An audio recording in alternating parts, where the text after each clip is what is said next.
Hey, this is Deepak here from digitaldeepak.com and welcome to lesson 5 of your product launch mastery course. In this lesson, we are going to learn about what kind of information products to create and in what topic.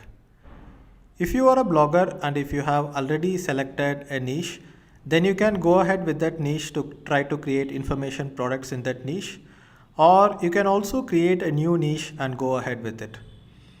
In the previous lessons, we have discovered what are the benefits with information products and what are the key benefits of launching an information product using digital marketing. So if you don't have an information product yet, you can use this lesson to choose a topic to create an information product on. Choosing the right topic is one of the most important points in product launch mastery, because if you do not choose the right topic, you will not be able to launch a product in that segment. For example, the first niche that I got into was motorcycling, and I created a blog about Indian motorcycles, and I was getting a lot of traffic and a lot of subscribers through it. But I could not sell any information product to this crowd because people usually come to my website to look at reviews of motorcycles, and there are only a few motorcycling companies. I cannot sell motorcycles myself, and I was not able to sell anything directly to this audience apart from display advertising. So that way I was not able to launch any product to my own audience, and that was the reason I moved away from that particular niche and got into digital marketing.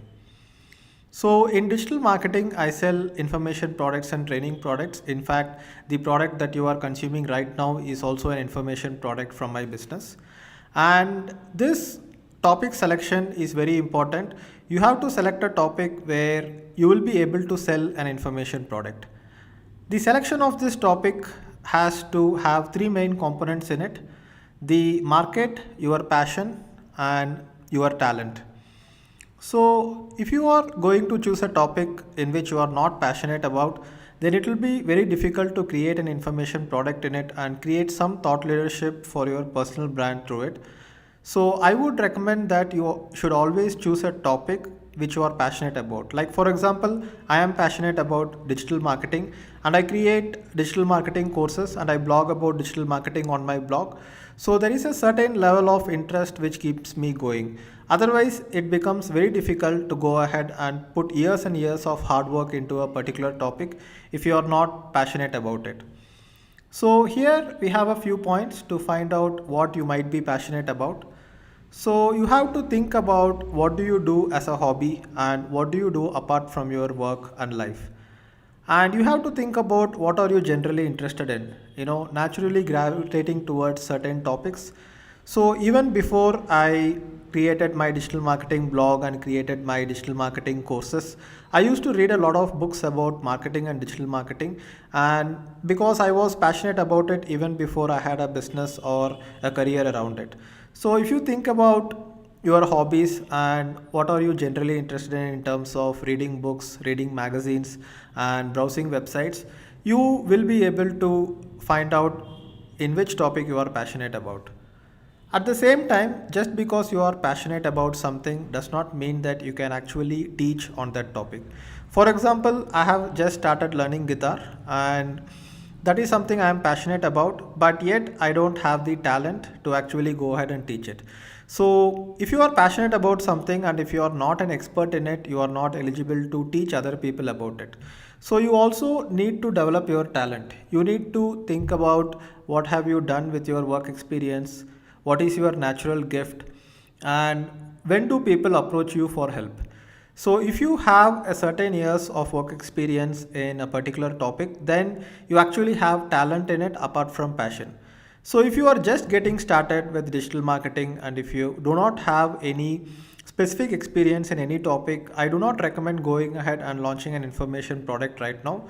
First, go ahead and gain some experience in that particular topic. Like for example, I have seen a lot of people who are experienced with personal finance, have done their own personal finance very well, and they have helped and consulted with a lot of people for their personal finance, and then they launch a personal finance course. So here you can see passion and talent, working together. And then there are people who teach yoga, there are people who teach mathematics online, there are people who teach music online, and there are n number of topics, but make sure that you have the passion for it and you also have the talent and expertise for it. And is it enough that we get the passion and talent right? The most important point in this whole equation is the market opportunity. So, if you are going to, let's say, learn a particular type of painting, and if you have a talent and passion for it, but nobody wants to learn that type of painting, then you don't have a market for it, and you cannot sell information products to a market which does not need your product and service in the first place. So you need to first create a product market fit. So you need to create a product that people want in the market, and that is very important. Like for example, when you think about my own digital marketing courses, there is a need for digital marketing training and there is a market for it. It's also my passion. And I also have talent in digital marketing because I have worked for 5 years in different organizations as digital marketing manager, and that too well known startup organizations. So that way I was able to combine passion, talent, and market. So you have to have a look at what is selling right now on the market, and this will give you ideas on what topic to create information products on. So if you go ahead and have a look at the course websites such as Udemy, Coursera, and many other course platforms, you will be able to see what is selling right now and what is popular. You can also go ahead and have a look at what other information products out there have and what is missing in that information product, and you can add that content to your information product. Like for example, when I launched my own digital marketing courses, I observed that what is missing on other info products. So in other info products, actionable information was missing. So we made sure that whatever courses we create, it is going to be actionable and people are going to actually learn from practical applications of it. So that is the most important thing. You need to find out what's missing with other products, and obviously if you are going to go ahead and try to sell information products, you should select a topic which has good competition. Many people think that competition is bad and it is difficult to compete with others, but only when you have a good market and only when you have a lot of demand, you will also see competitors. So if you think that there are competitors in the market, don't be demotivated by it and don't think that you should not launch into that market. You can always launch into that market and do a better job than your competitors, and for that you need to work hard, and if you work hard you can definitely succeed. For example, when I launched my own digital marketing courses, there were plenty of people in the market who were selling digital marketing courses for a very high cost, but at the same time, by positioning my product in a different angle and by kind of having a different pricing strategy for my products, I was able to penetrate the market and take away a good portion of the market for myself. So always go to markets which have some competition.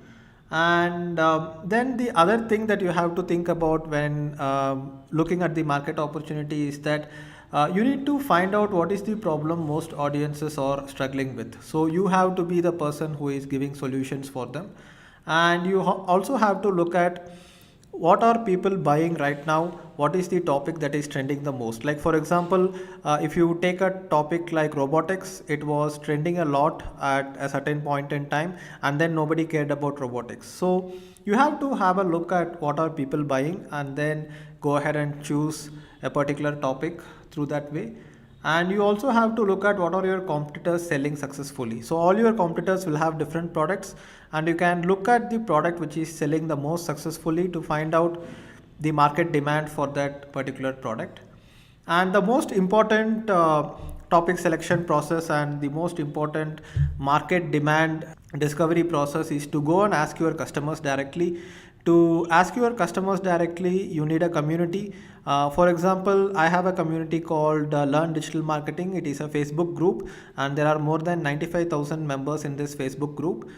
And I was able to find out a lot about my potential customers' needs by just directly asking on the group. If you go ahead and observe the posts in my group, you can see that I'm constantly publishing polls. I'm constantly asking questions to the audience that what are they struggling with, what are their stumbling blocks, and that's how the ideas for the new courses also comes. In the previous chapter, we looked at the 100-day blogging course case study. The idea for the 100-day blogging course came because I observed from my group by asking my customers that what is their biggest challenge with digital marketing, and most of the customers and the potential customers said that their biggest challenge with digital marketing is that they are not able to apply what they have learned and actually learn through experience. So that's when I thought people should be learning digital marketing through blogging, and I started this thing called the 100-day blogging course. So ask your customers and find out the market demand. So out of passion, talent and market demand is the most important thing, because sometimes even if you don't have passion and talent, and if you have a good market demand, you will actually be able to enter that market and make sales. But at the same time, you need to keep in mind that if there is someone else who has found out the same market need but also has passion and talent for that particular topic, then he will be able to outsell you. So go ahead and choose a topic where you have the most passion, the most talent, and the most market opportunity. And even if there are competitors, don't be afraid that there are competitors. Competition is a good thing. No matter how much competition is out there, if it is a very hot market, you will also be able to enter and make some sales and revenue out of it. So that's about it for chapter 5. I hope this chapter gave you some idea about what topic to create your information product on. In the next part of this course, we will go ahead and have a look at the actual information product creation process, and that will help you actually go ahead and release a product of your own. So if you have any questions, go ahead and leave a comment below, and I will see you in the next video.